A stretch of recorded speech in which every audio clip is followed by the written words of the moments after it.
The MoneroTopia weekly news segment is sponsored by WizardSwap.io, a non-custodial cryptocurrency exchange. So, first news link is a post from Marble Cub 1.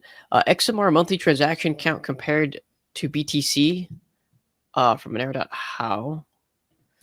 So what are we exactly looking at here? Let's see. Monthly transaction count. Oh, okay. So the ratio of Monero to Bitcoin transaction count has blown up significantly over the past month, going from roughly 770,000 transactions in a month to 1.2 million transactions in a month, and is now doing almost 11% of the transactions that Bitcoin is doing, which is a lot relatively to Bitcoin. Now, Bitcoin doesn't do that much compared to what it probably should do for obvious reasons, but Monero is gaining a lot of ground on this transaction ratio, I guess, if you want to put it that way. And people are using it more and more. And these are whether it is just moving money around, moving Monero around, it is actual transactions on the blockchain, instead of it being just moving money around centralized exchanges. So that's cool to see. Transaction count going up a lot. It's awesome. We really need like 100K to be the new 20K transactions per day. We love the It's 20K coming. transactions per day. Yeah, we do. I don't really get. It's changing a bit. And it'd be funny if Monero was also 11% the price of Bitcoin. That would That'd be pretty sick. That'd be pretty sick because it's much lower than 11%.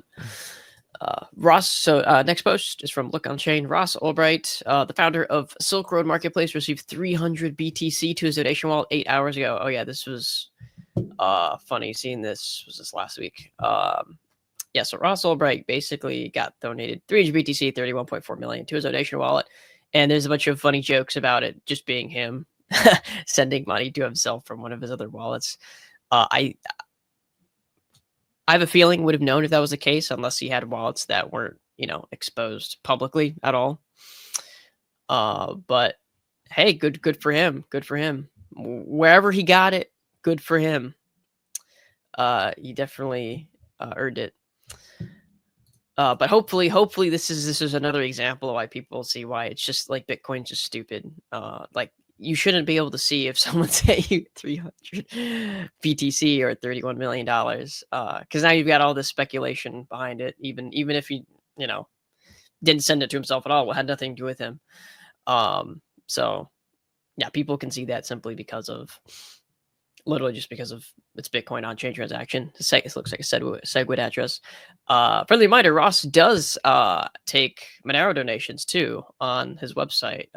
Lots of people, including myself, emailed them to add Monero, and they did. So if you want to donate to Ross privately, so people don't see that he received 300 BTC, well, you can do it through Monero. Next post is TFTC. California just passed a bill to seize Bitcoin left idle on exchanges. After 3 years of inactivity, assets can be taken by the state under unclaimed property laws. That's crazy. Bill now heads to the Senate. Let's play this video real quick. File item 186, AB 1052 by Assemblymember Valencia. Clerk will read. Assembly Bill 1052 by Assemblymember Valencia, an act relating to digital assets. Assemblymember Valencia, you are recognized. Thank you, Mr. Speaker. Once again, muy buenas tardes, members. AB 1052 will establish a legal framework to legitimize digital assets, also known as cryptocurrency and blockchain, and unclaimed property law. California must protect consumer assets and embrace the legal recognition of digital assets, crypto, and blockchain as we continue to modernize our economy and the systems in our society. With that, I respectfully ask for a yes vote. Thank you, Assemblymember Valencia. All debate having ceased, the clerk will open the roll. All members vote who desire to vote. All members vote who desire to vote. All members vote who desire to vote. Clerk will close the roll, tally the votes. Ayes 69, no 0. The measure passes. Wait, so everyone just voted to pass it just like that? That's crazy. Assuming that's completely accurate. I'd have to maybe look into it deeper. Oh, I guess there was a correction here. Never mind. Of course, this is just some attention grabbing headline. So correction: California's AB 1052 does not mean the government will seize your Bitcoin. It applies unclaimed property rules to inactive exchange accounts requiring assets be held, not sold by the state. Your Bitcoin is Bitcoin at any time. So the state will take the Bitcoin but you still own it. It's still not ideal. That still kind of seems like they're almost stealing it in a way. But weird nonetheless. I mean, it's just like the more obvious like things that you have to do. It's just like, don't leave all this crypto on an exchange. Just don't do that, and you literally have none of those problems to worry about. Next up, we got a post from the U.S. Secret Service. Oh boy. Criminals use cryptocurrency mixers, also known as tumblers, to launder illicit funds. International criminal organizations, such as the Lazarus Group, use the CoinJoin mixing protocol to launder foreign currency. No mention of Monero, of course, because Monero works and you don't have to use a CoinJoin and a tumbler that are less reliable. So the U.S. Secret Service has why the Secret Service put this out, I don't know. But they put an advisory, a public advisory on mixers. Interesting, to say the least. I didn't think this was something that the U.S. Secret Service would do, but here we are.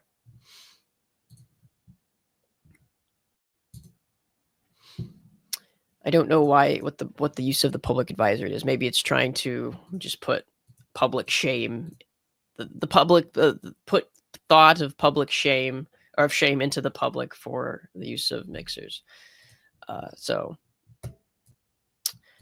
Next up, we've got a post. OpenMonero.com got hacked as reported in their Telegram channel.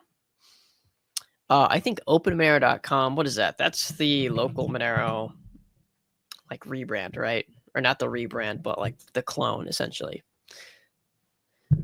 So supposedly, yeah, that's it. Well, OpenMonero.com.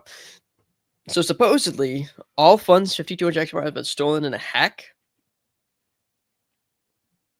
So what does that mean? What does that mean? Is this like the bond money? Because I believe people have to put up a bond for local Monero. I've never actually used it before. How does all that XMR get hacked? Whose XMR is it? Did they just do an exit scam? Maybe someone can fill me in a little bit. Oh my gosh, what happened to my screen? It's gone.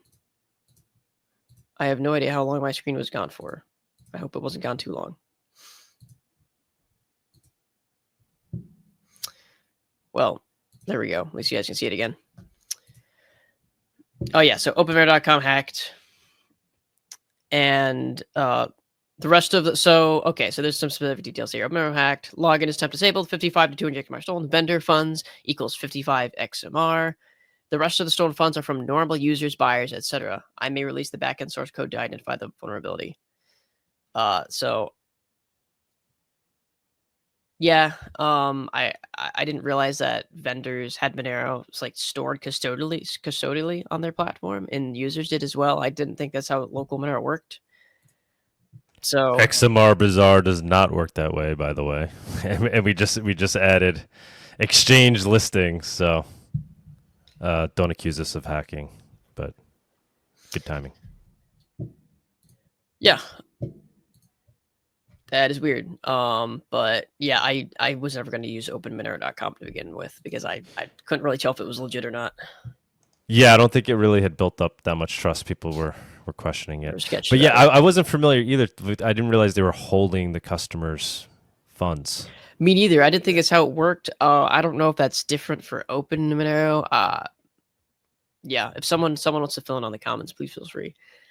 I will say for XMR Bazaar, we will be holding bond payments, but that's distinguishable. That's We're not- only a small amount for a specific period of time. So correct, and we're never holding anybody's wallets, right? Everybody's using their own wallets. You're never like using an account on XMR Bazaar. yep. All right, next up, we've got a post from Sarai Dex, who has tweeted after quite a long time of inactivity. Sarai had its Ethereum contract and associated REST libraries audited by Trail of Bits. Trail of Bits found no high, medium, nor low severity findings, and only 2 informational. For the criticality of this and complexity in cross-chain messaging, we're extremely happy. This puts us one step closer to releasing our initial code base as we work to ensure its security and correctness. For our full write-up, please see the blog post. So they got their Ethereum contracts audited, and I guess it's looking really good in terms of no major work needing to be done in terms of security in that regard. So that takes Ridex one step further. Not sure exactly where they're along on the whole path. It's a lot of work, and I think there's only like a couple people working on it. But good to see some progress there. Next up, we got a post on r/Monero. Monero becomes top payment method on Nano GPT. Oh, it's from Milan. Milan actually helps run the Nano GPT stuff, I believe. So that's very interesting. He's posting that Monero has become the top payment method for Nano GPT, which is a service that allows you to run AI models by just depositing some crypto into the website. You don't even need to make an account. It can just be a wallet locally. It's not a wallet locally. I think it's a custodial wallet, but you can just deposit a little bit onto the website and it'll save with a cookie, or you can attach an email to the account so you can log in later. But it allows you to privately run any AI models. You can switch between tons of AI models, and then you can pay with Nano, and you can also pay natively with Monero, and I think a couple other cryptocurrencies. But I guess Monero has become the top payment method, which is funny. It's not XMR GPT, it's Nano GPT, but I have a feeling that it's due to Cake Wallet because we do have Nano GPT present in our marketplace section under Cake Wallet. So that's cool to see. People just want privacy. It's just that simple.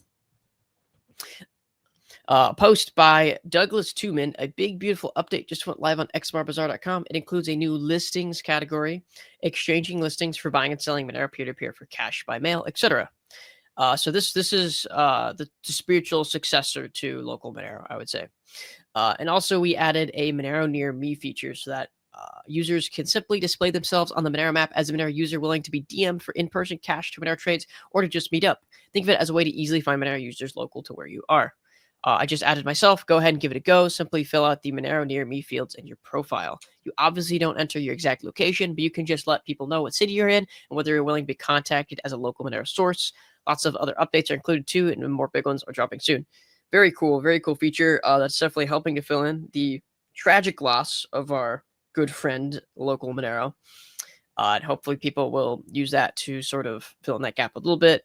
But if you're meeting in person, just, reminder just to be safe, do it in a very public space. Don't get yourself in trouble or hurt. But yeah, great to see that on xmrbazaar.com.